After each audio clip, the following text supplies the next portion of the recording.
Mamalandong ta, ngano ba nga doon na may mga crocodile servants? Mahimo ba kini nga crocodile servants kung wala pa'y crocodile voters, dili og dili?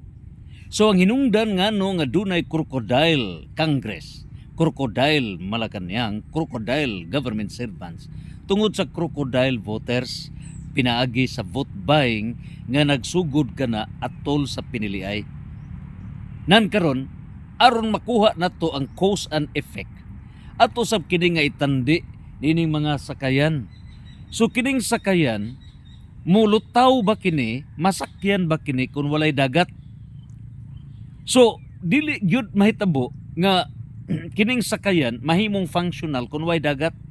Sa samang pagkaagi ang naghatag og dagat para sa mga crocodile servants nga mulangoy sa tubig mao ang mga botante nga gitawag og crocodile voters.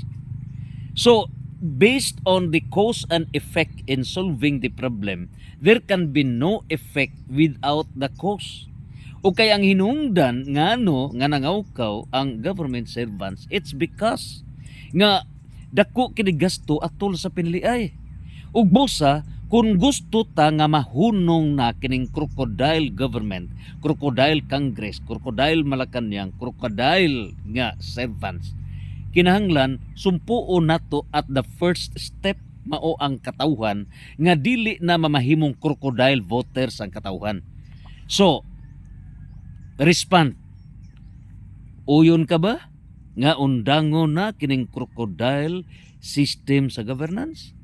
Then the solution magsimula nimo katauhan. Stop being a crocodile voter. Santos, Santos, Santos, Fiat.